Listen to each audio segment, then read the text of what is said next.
It would be her last laugh as I took the heel of my boot and repeatedly smashed her head until nothing but a pile of broken bones, blood, and teeth were left. Hey, spooky siblings. Scary. Monsters are real. Ghosts are real too. They live inside us. Hey, spooky siblings. Welcome to Wicked Wednesday.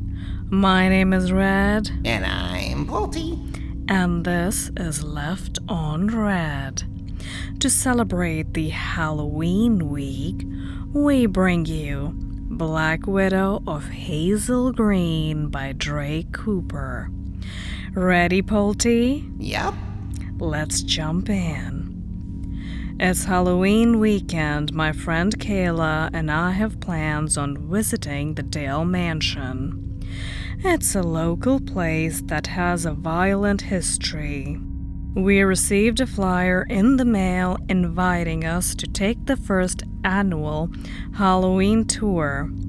As the flyer states, this is the first year that it's been open to the public, and we can't wait to take a tour. So a little backstory on the Dale Mansion and what makes it a must-visit for the scary season. It was owned by a lady named Elizabeth Dale. Elizabeth was considered a striking young lady with long auburn hair, creamy complexion, and dark brown eyes. This Lizzie lady sounds just like you, Red. She also married and widowed 6 times. The mansion was built on an Indian burial ground. For this reason, some thought the land was cursed. Others thought Elizabeth was a murderer. Oh, okay. Maybe I spoke a little bit too soon.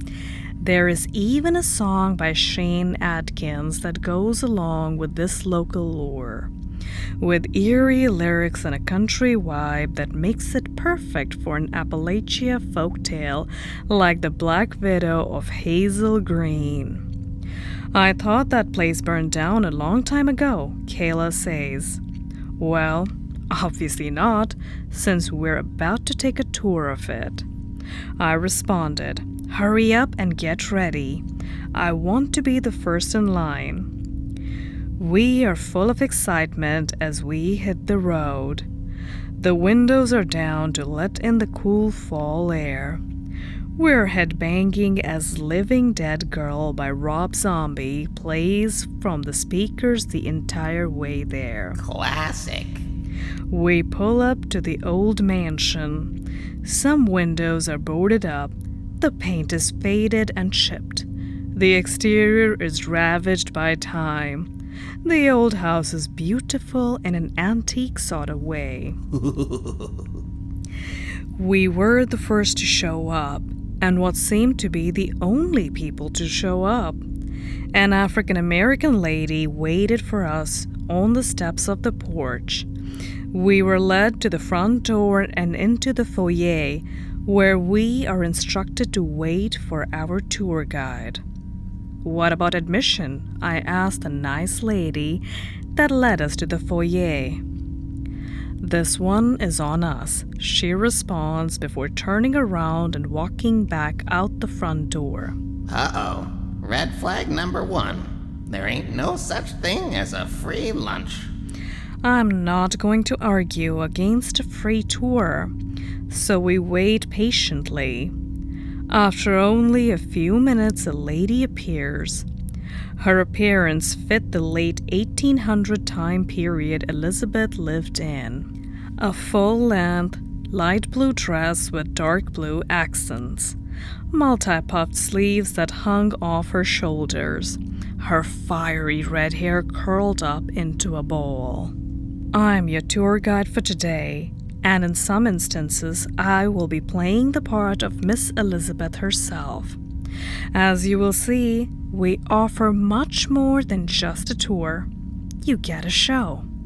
You will step back into the past and see what it was like in the late 1800s for Elizabeth and her family. With that introduction, she instructs us to follow her. She leads us to a kitchen. You could tell at one time this was a state-of-the-art cooking area, but with time it had aged horribly. The tour guide gestures to the kitchen with her hands. What used to be a high-tech, immaculate kitchen, where many meals were made that filled the stomachs of the inhabitants of this fine house, and where Elizabeth added the arsenic to those meals that made the men terribly ill, is now dingy and antique. How do you know they were poisoned? There was a rumor the house was built on an Indian burial ground. Do you think it was a curse? I ask. She just smiles and responds with a "follow me" and waves us into the next room. We step through the threshold to see a large wooden table, very intricate detailed carvings in the moldings that ran along the edge of the table. A lot of skill and hours went into making this. 4 men sat at the wooden table, their bodies bloated and slumped over, their skin darkened. I assume they're supposed to represent 4 of the husbands that had passed away. They look so real, Kayla whispers as she jabs me in the ribs. The guide starts once again. This is the dining room where the arsenic was consumed by those ungrateful pigs, day after day. She pointed out the men as she says this. She seems to know a suspicious amount of detail for something that took place centuries ago. She walked behind one and grabbed him by the hair of his head. He had slumped over so far, his face was planted on the surface of the table. She yanked it back, peeling away the skin that had stayed behind on the table's surface. Nice.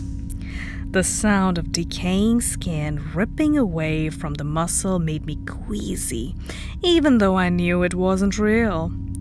Their skin would darken, their hair would fall out, breathing would become labored.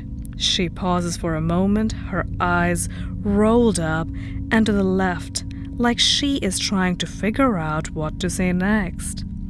It would be like trying to suck air through a straw, and soon their liver and kidneys would fail. She lets go of the head and the body slumps back to its original place. His face hit the table with a wet thud. That was gross. This is more awesome than I thought it would be. Kayla squealed in excitement. I'm glad you girls are enjoying yourselves, the guide said with a smile and began to walk down the hallway. We follow, hanging on to her every word intently. Elizabeth suspected her first husband of infidelity, so she killed him. After that, she did it for the thrill of the kill, and the money didn't hurt. She would find a wealthy man, and not long after they wed, he would mysteriously become ill and die. What no one suspected was that Elizabeth poisoned them. The fools blamed it on the cursed land. She let out a chuckle at the last statement. The old, dingy hallway had cobwebs hanging from the ceiling. We had to duck under a few, swatting them away with our hands.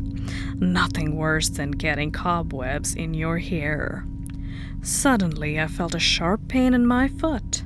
I glanced down to see a piece of the wood floor that was splintered up had wedged itself under my big toenail. Before you ask, October in Alabama has warm enough days where open-toed sandals are acceptable. Anyway, my involuntary yelp at the sudden pain drew the attention of both Kayla and the tour guide. Is something wrong? The tour guide asks. I raise my foot to reveal the rather large splinter jutting out from underneath my big toenail. Ew. Blood trickling down and dripping to the floor. Oh my God, Just looking at that makes my toe hurt, Kayla said with a shudder. Let me look at it, the tour guide says as she takes my foot in her hand to inspect it. She then pinches the large splinter between her fingers, and before I can protest, she gives it a yank. Got it, she says as she holds the blood-covered fragment in the air. I let a few choice words fly at the intense pain. Settle down. You have to pull it out quickly or it's just torture. Now stop dragging your feet, and that wouldn't happen again. I was slightly offended by the sudden rudeness combined with the pain. I look at Kayla and see she has a smirk on her face. Yeah, Abby, stop dragging your feet. Yeah, Abby, get it together. Jeez. I hit Kayla with a friendly jab to her shoulder, which only caused her to laugh even harder at my misfortune. Settle down now, girls. This is the last room I'm going to show you before we head outside, the guide said as she opens the door, and we step into a rather large room, just as dingy and dark as the rest of the house. A sickly-looking man is hanging over the side of the bed, dry heaving. He was propped up on his arms, and they gave out under the weight of his body, and he tumbles helplessly to the floor. He rolls to his side and begins to shake as he vomits blood violently. I wasn't expecting this kind of show when I arrived. It's definitely a pleasant surprise. Nothing like blood and gore to celebrate Halloween. No, I strongly disagree. If anything, gore is lazy and cheapens horror. I'm all about real horror, like The Grudge, Rosemary's Baby, It, and of course, all the horror movies made by my fave M. Nighty Night Shyamalan. Anyway, go on, Red. The guide turns to us and begins to tell us what we're looking at. This is the master bedroom where Elizabeth's 2 children were conceived. She then turns to the man lying on the floor, his head in a pool of blood he just threw up. It's where the ungrateful man died a slow, painful death. She then spits on the man on the floor. Oh. He points a shaky finger at her and says, "Get away from me, you evil witch." He then begins dry heaving again. She lets out a laugh and guides us out the door, shutting it behind her. "Let's let him die in peace," she says with another chuckle.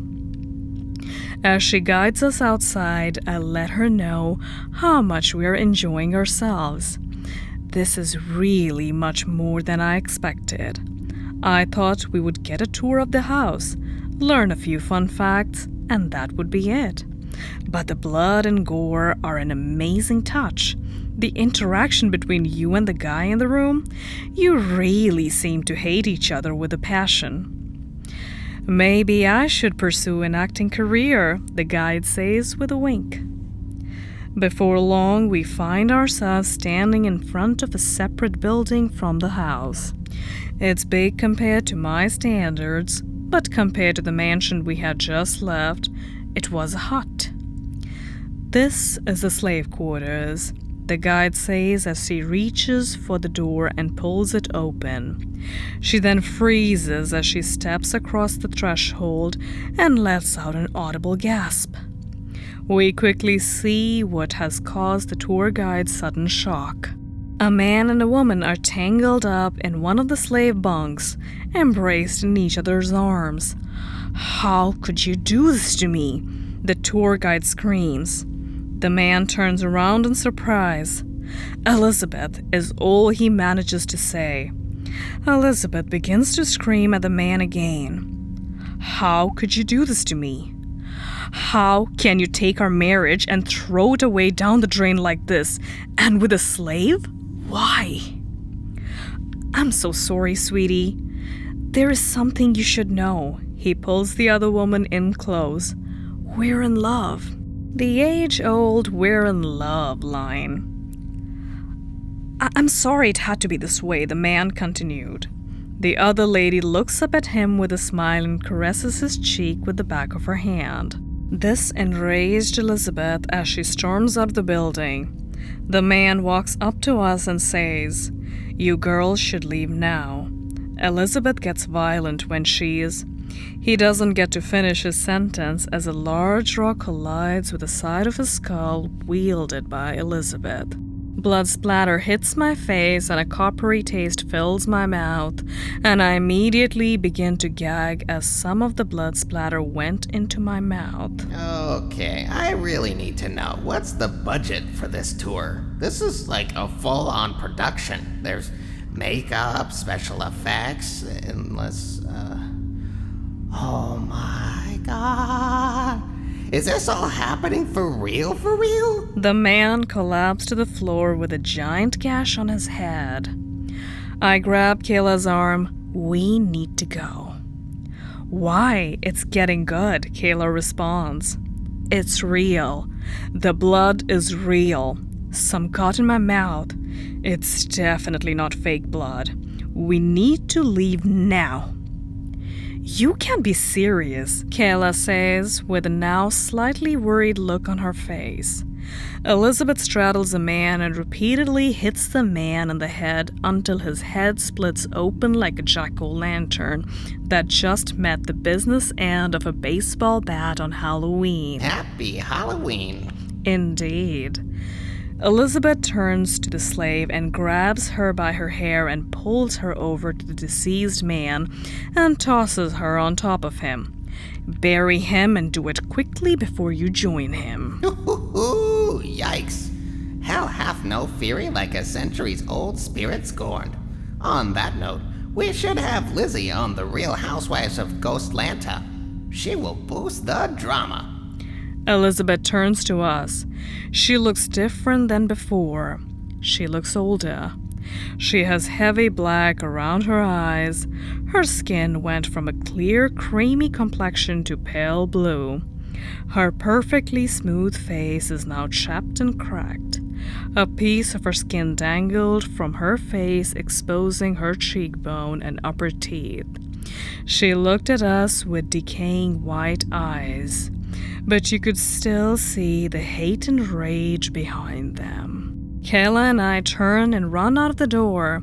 We are greeted by the sight of the mansion consumed by fire. I turn to see if Kayla made it out of the building safely. Over her shoulder, just in sight, is the plantation cemetery.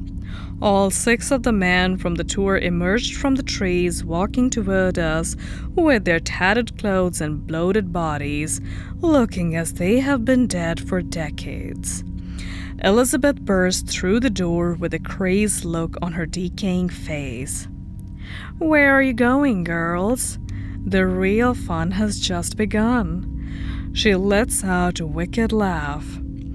The sudden scare of Elizabeth bursting through the door causes Kayla to jump, and when she sees Elizabeth coming from one direction and the 6 ex-husbands of the Black Widow coming from the other, she backpedals and trips over her own foot. This gives Elizabeth time to pounce on top of her. Kayla is screaming at the top of her lungs. She is trying to put up a fight, but Elizabeth has her hands pinned to the ground with her knees. Elizabeth plunges her black, decayed teeth into Kayla's shoulders. Kayla lets out a scream of pain. Elizabeth brings her head up and spits out a big chunk of Kayla's flesh from her lips. I know I have to do something or else Kayla will die. I played soccer through middle and high school, and I put that training to use. With a running start, I put everything I could muster behind that kick. Hope Solo would have been so proud. My foot connects with the lower jaw, and the follow-through sent her tumbling. Elizabeth doesn't move for a moment before raising her head and making eye contact with me. "You are going to regret this, you little brat." But Elizabeth doesn't get to fulfill that promise as her 6 late husbands descend upon her. They were picking her apart like a group of vultures with fresh roadkill. The sound of flesh ripping and bones breaking can be heard over Elizabeth's screams as she is torn apart limb by limb. Elizabeth's head rolls out of the pile and stops short of me. I reach over and kick it to make sure she's dead. Elizabeth's severed head snaps her teeth at my foot before letting out another wicked laugh. It would be her last laugh as I took the heel of my boot and repeatedly smashed her head until nothing but a pile of broken bones, blood, and teeth were left. Aw, man. So we won't be able to cast Lizzie in Real Housewives after all. Bummer. But, I mean, that was probably all well-deserved anyway. I look up to see the 6 husbands staring at me. They say nothing, just smile with a look of satisfaction. I'm not sure if they would have attacked us, but I wasn't going to give them a chance. We ran around the burning mansion to the front yard where the cars were parked. I pulled the keys from my pocket and repeatedly hit the unlock button. So they unlock when we get there. We open the doors and jump in. As we look through the front windshield, the mansion is no longer there, just the burnt remains of a house that stood long ago. I freeze, stunned at the sight before me. Kayla's words snap me back to reality. What are you waiting for? Let's get the heck away from this place.